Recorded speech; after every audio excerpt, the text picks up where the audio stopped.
Hello and welcome back to Commercial Radio. We are currently busy with Chapter 2 with Creating Content 3, and today we're doing Part 4 of 4. Okay, so today we're finishing off with this module and we'll start with Module 1.3 in the next lesson. So for today, what we'll be doing is we are looking at page 243 till 245, so it's not a lot of reading. But what we're looking at is selling a message and a call to action. Okay. When we started on commercial content from part 1 of 4 already, we spoke about engagement and about how this specific 4 parts are designed to help radio stations engage with their listener more effectively. Okay, so we've been looking into how we as a station can engage with our audiences better. So before we start writing any jingles or liners or donuts or any other radio imaging, we need to ask ourselves the following questions in order to ensure that engagement with listeners is maximized. So firstly, who is the target audience? Who are we trying to sell our message to? And then why should they care about the product or the service? What is in it for them? How will this product or service benefit the listener? What makes this product or service particularly exciting? Why would you want the listener to heed the call to action and act immediately? So why would you want the listener to take in this call to action and act on it? Is there, for example, a time-limited promotion? So if I go out and I buy a new laptop before tomorrow evening, I get 50% discount, something like that. And then is there a reason for the audience to want to act immediately? Are there any questions about your product or services that you can anticipate? If you think there might be any objections from the listeners to the product or service, how can you adjust the copy to handle them? So these might sound like questions that you would only ask when you're writing a copy for an advertisement, but in reality, every piece of imaging or messaging that airs on a radio station tells a story and asks something from the listener, and that is the call to action. I'm asking my listener to go out and to go and buy this product immediately. Filtering the copy using these questions allows you to examine the effectiveness of the messaging, and it helps to sell whatever it is that the image is trying to sell. Okay, so these types of questions are extremely important, and it keeps you from putting out a very boring piece of content that might not have benefited anyone, that might not be particularly exciting, that might have been written for the wrong target audience even. You get different types of radio images. And when we speak about radio images, this is the term that is used to describe the sound effects and music. It's in essence a radio station's signature, and it contains things like the name of the show, the name of the radio station. If we look at the first one there, jingles. So jingles are those catchy little tunes that get stuck in your head all day, that you'll start singing for no reason whatsoever. Okay, so jingles are an effective way to embed your radio brand in a listener's brain. Throughout the day, they might sing or hum these tunes without even realizing it. A study of jingles that were conducted in 2012 revealed that 89% of respondents viewed jingles as effective. Of these respondents, 63% say jingles help them to remember the purpose of what was used. 23% said they attract attention, and 15% said they create a pleasant feeling. What we also discovered in this study was that slogans and jingles assist with listener recall. Jingles define brands and prevent confusion between brands. They help listeners to remember the name of a product and a brand. Gender also plays a role when it comes to a jingle. Women remember radio jingles that are targeted towards women better than men do. And then the opposite is also true. Men remember radio jingles that are targeted towards men better than women do.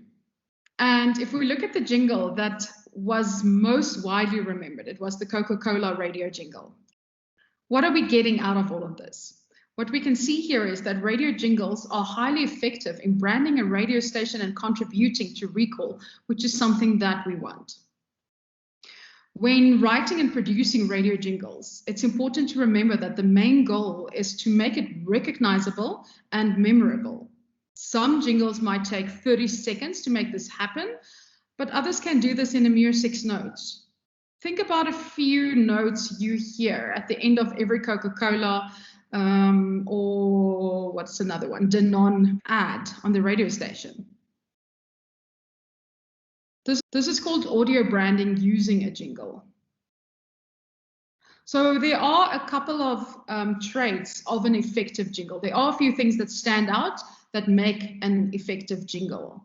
And these will be brevity and simplicity. So the meaning or purpose should be clear and it shouldn't demand too much thinking. Catchiness, so an effective jingle should get stuck in the listener's mind, okay? Even if they are irritating. So think about the Can song. An effective jingle should have a strong message. So the jingles must be able to communicate a brand's value proposition briefly, okay? And then lastly, it should evoke pathos, meaning that an effective jingle should connect with the listener's emotions. Pathos is one of the things we're going to talk about. So that is a jingle, okay? A lot more than I just gave you there, but that's in essence what a jingle is. And then if we look at the second one, a donut, and I don't refer to the type that you can eat. When we look at a donut in a radio audio production, it's the produced top and tail, so top and tail referring to the beginning and the end of a piece of audio imaging where voice or other production can be inserted in the middle of 2 audio pieces. This is mainly used in recurring and daily updated promotions where, for example, the promotion always opens and closes with the same piece of audio production. An example would be something like the top that will say, "This is what you missed on today's show." Then audio from today's show will be inserted, followed by the tail or the ending saying, "Catch us again tomorrow morning at 6 o'clock, only on XFM." Okay, so that is a donut. Because as you can hear, that is a piece of audio that will change every single day. So the beginning and the end won't change. The middle will change daily in this specific case. Donuts help to keep the sound of a station fresh by replacing audio in promotions or messaging without having to reproduce entirely new pieces of audio. They're enticing because they add production imaging to something that happened live on air. This is to give you the feeling that you may have missed out on a big moment and that you have to go back and listen to it, or make sure that you listen next time. The third one there is liners. So liners was a word used to describe imaging that contained the name of the station or the show, okay? As you can see there as well. All specific station or show messaging was referred to as liners. Recently, however, the word has evolved to include all pieces of imaging that are no longer than a sentence or 2 and that contain a specific call to action or message. To give you a few examples of liners, you are listening to XFM. Call XFM now on 082 222 1221. Big September, where winning is easy. XFM, the sound of summer. Okay, so that kind of stuff. That is all liners, and you hear them often on radio stations. You can also call them a sweeper or a stinger or a station ID. Beds or music beds. Bed music refers to the musical composition behind the voices in imaging commercials or talk sequences. So many news bulletins or financial shows start off with something that follows a very serious and circular rhythm. Think about the news on TV. There's a tune that plays to let you know that the bulletin is about to start and that it is a serious, credible, and reliable newscast. Likewise, a kicker at the end of the news bulletin which is usually a softer story, is often underscored with a lighter, more cheeky style of music than the headlining story. Bed music needs to be a part of the storytelling. Bed music needs to be part of the storytelling. It needs to enhance the emotive value of the story and move a story forward by either adding to the emotion or simply through the pacing of the music. Have you ever tried to watch a horror movie in silence? The music that plays in the background has a lot more to do with making you afraid than the words or the actions. Bed music is a powerful tool used to position the audience in the right mental and emotional state to receive the information being conveyed. Another reason that bed music is so important is that it helps to avoid dead air. It allows you to insert a dramatic pause, or it can be used to create tension, such as a drum roll during a contest, that kind of stuff. Bed music is mainly used at public radio stations. There's a rule for editing longer stories that requires that something has to happen at least every 45 seconds. This may be a twist in the story, a change in tone of voice, a new topic, something like that. If a professional radio reporter is doing the talking, they can usually handle this themselves. In recorded interviews with ordinary people, this is not always the case, hence bed music. It sets a mood for the monologue and can cover up a pause edited into the speech.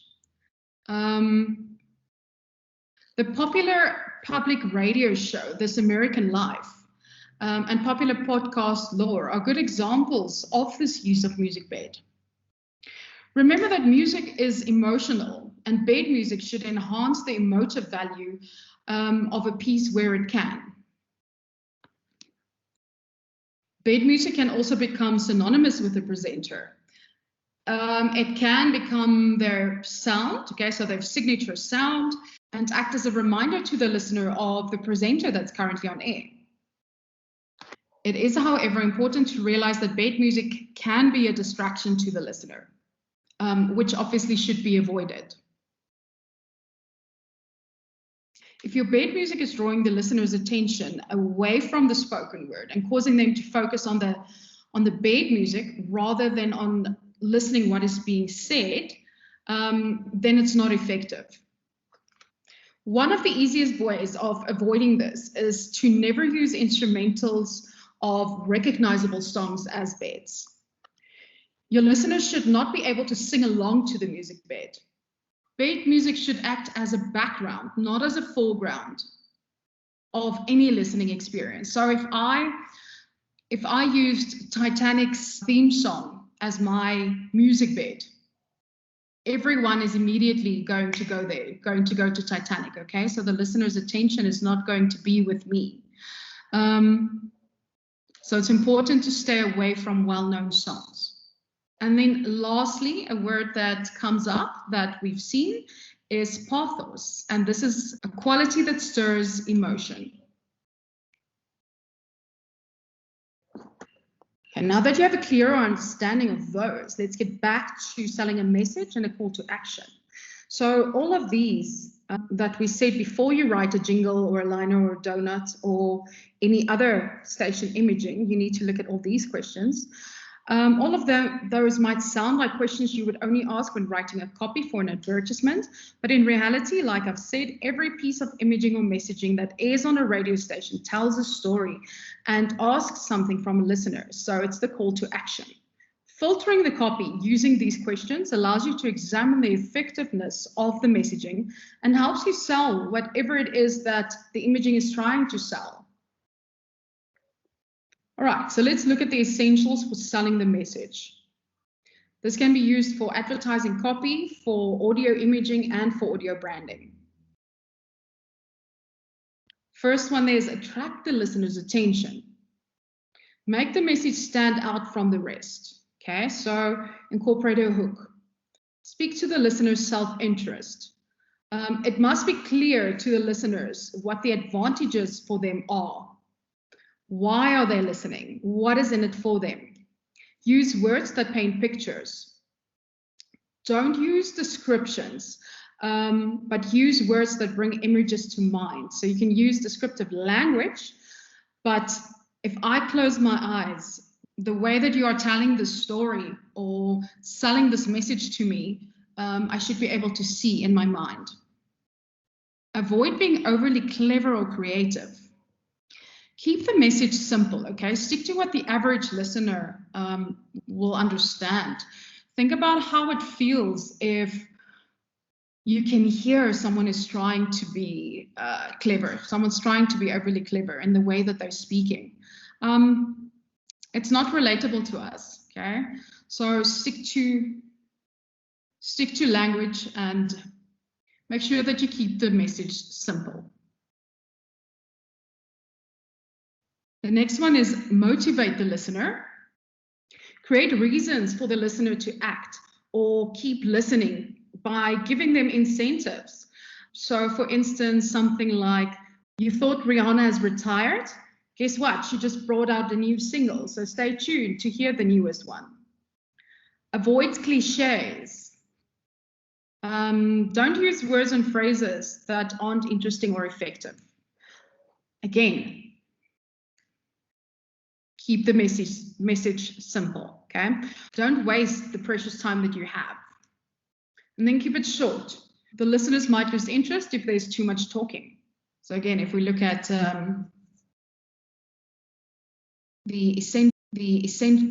so again, if we look at the essentials for selling the message, if you start at the top, attract the listener's attention, speak to the listener's self-interest, use words that paint pictures, avoid being overly clever or creative, motivate the listener, avoid cliches, keep it short.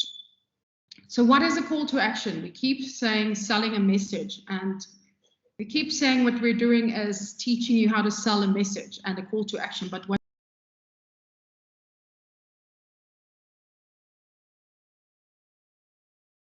or a reaction from the person reading it or hearing it. It should speak to their self-interest. What's in it for me? Why should I go act on this immediately? A few examples of these will be tune in, keep listening, and stand a chance to win. Tweet us now with your answer. Our lines are open for you to call in now and share your views with us. Listen out tomorrow as we're going to be speaking to X about Y. Visit www.x.com and enter the competition now. So that is selling a message and a call to action, okay? So if we take everything and we summarize everything that we've spoken about in this module,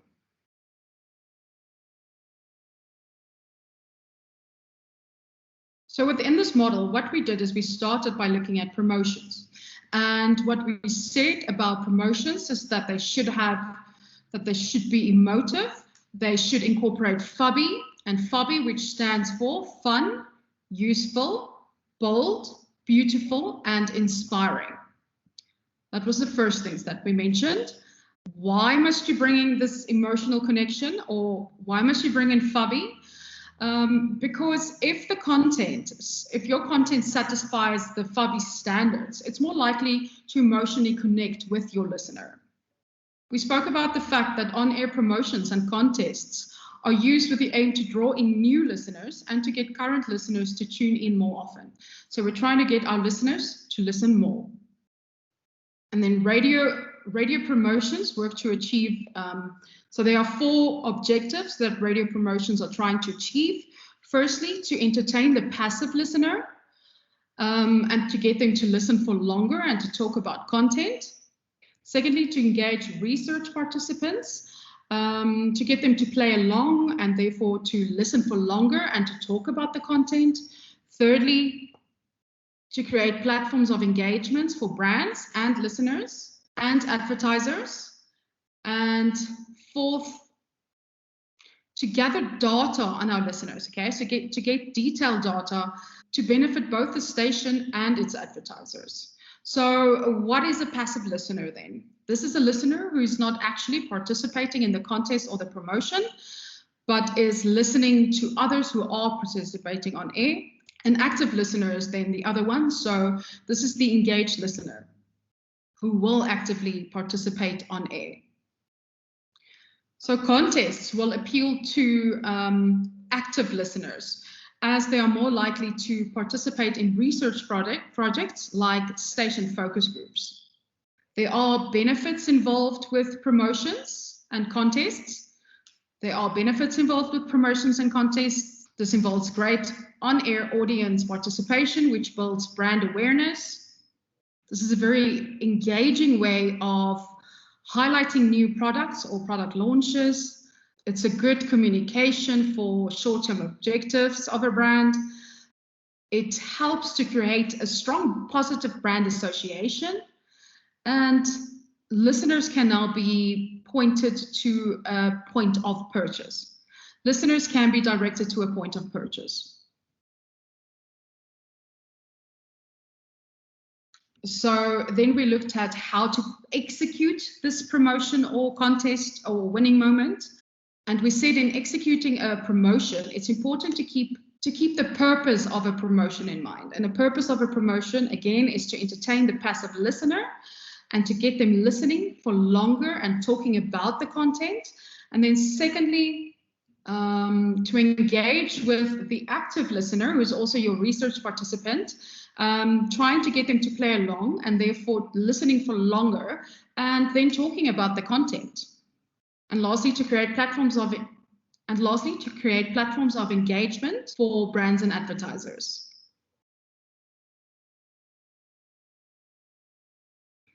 And then we spoke about a tease or a throw forward or a hook.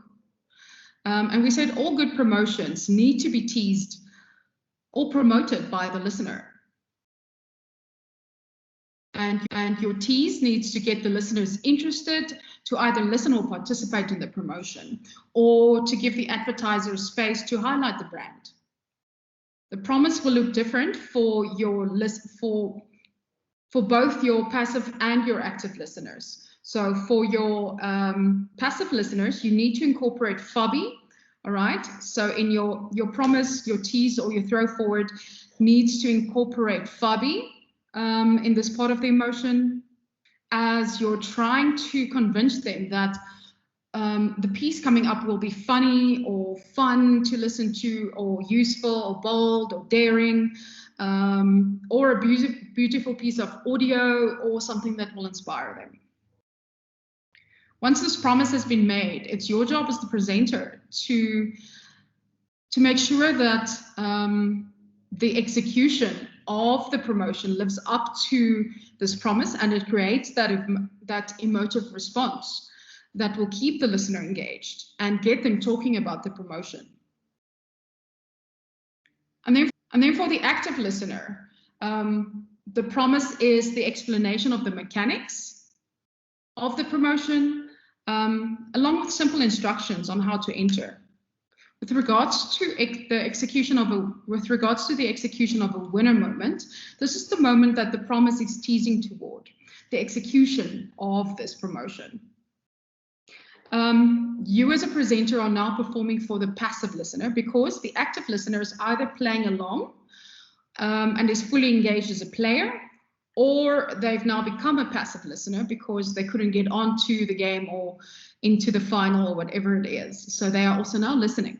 In commercial radio, if a promotion has a sponsor or a partner or a brand attached to it, that brand must be positioned as the hero of the execution. It's important to make sure that the brand reaches its objectives of obtaining excellent audience participation on air to build brand awareness, and to embed their brand messaging into the radio content. That they are highlighting the new products or their product launch, that they are effectively communicating with their short-term objectives, that they are creating a strong brand association, and that they are directing listeners to a clear point of purchase, convincing them to buy their products or services. These objectives will need to be met in order for a promotion to be seen as a success for a brand or an advertiser. And the success of a promotion is always the result of proper preparation. We spoke about the various methods of communication that a radio station might have, and those are earned media, and paid media that they need to incorporate when designing a promotion or a competition.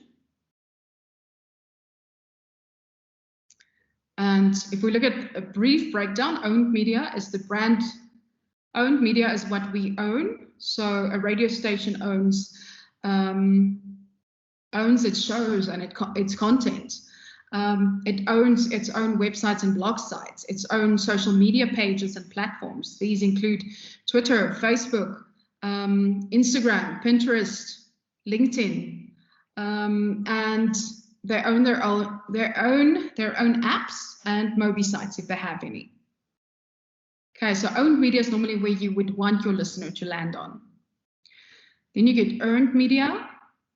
This is consumer driven, so word of mouth. In the case of radio, it would be listener driven. And this is the best type of digital content because it's free, and it will be more trusted by listeners because it's posted by other listeners. So earned media can be found anywhere where people can leave their own comments, so such as in the comments page of a website, mobile sites, social media platforms, anywhere where people can mention a radio station, on social media feeds through hashtags, or any post that is published by presenters, okay, that work for the radio station. They also fall under earned media. And then lastly, you get paid media, which is paid media. And paid media is driven by distribution. So your marketing team will invest a part of their budget into promoting certain types of content. And the aim here is to gain a wider reach for the content posted on your owned media platforms and drive more traffic to those platforms, which in turn should generate more earned media for you or drive more earned media.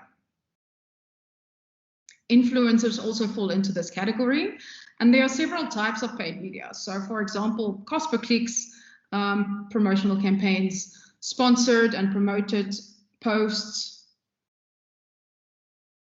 banners and display adverts, and newsletter insertions. And all of that led us to how we will